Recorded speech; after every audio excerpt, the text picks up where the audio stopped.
Hi, in this video I'm going to show you an exclusive preview of the Graphcool framework, which allows you to easily deploy GraphQL APIs and integrate seamlessly with serverless functions. Let's jump right in. Here I'm in my terminal, where I can use the Graphcool CLI to create and manage my Graphcool services. I'm using the Graphcool init command to create a new Graphcool service and then simply choose the empty, blank service template. This now created a couple of files in my current directory. Let's investigate the files that were created. Graphcool.yaml is the service definition file that you can use to configure your Graphcool service. It points to a types.graphql file that contains your data model and any additional types that you need for your GraphQL API. You can also configure permission rules or a number of root tokens that provide access to all API operations. Types.graphql contains the definition of my data model. Right now it only contains the user type that was created for me by default when I was using the Graphcool init command. I'm now replacing the user type with a new type called post that represents a post that we can make in an Instagram application with a description and an image URL. To apply these changes and deploy my Graphcool service, I need to head back to the terminal and invoke the Graphcool deploy command. This is going to deploy my service so that it's available via an HTTP endpoint. This HTTP endpoint offers a CRUD API based on the post type that I just created. We can now test this CRUD API inside a GraphQL playground. And you can simply open a playground by typing the Graphcool playground command in the terminal. The GraphQL playground that was now opened lets me explore my GraphQL API in an interactive manner.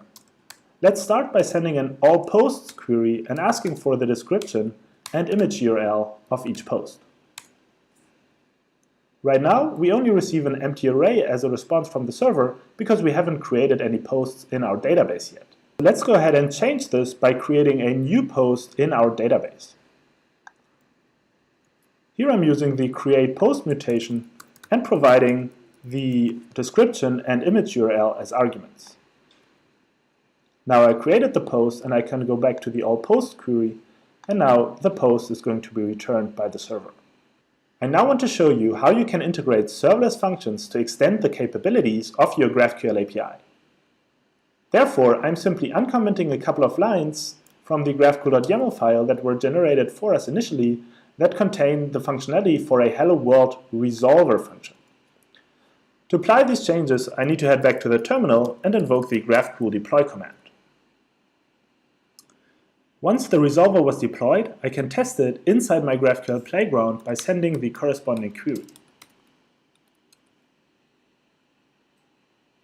And notice that the interface for that query is defined in the hello.graphql file that contains an extension of the query type with the hello root field.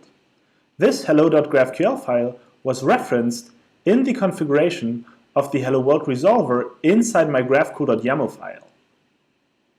The next thing that I want to show is how you can specify permission rules to constrain the access to certain API operations of your Graphcool service. And you can do so by changing the permissions right here in the graphcool.yaml file. When we created the project, there was a wildcard permission generated for us that grants access to all API operations. We can remove this permission and run the Graphcool deploy command in the terminal again, and now we won't have access to any API operations anymore.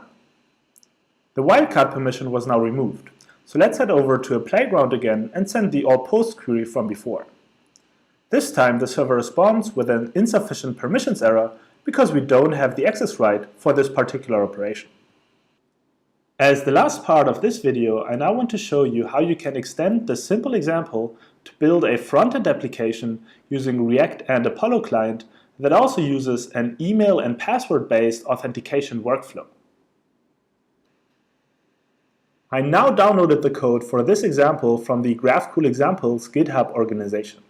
And as you can see, we simply extended our data model with a new type called email user that is going to represent our authenticated users.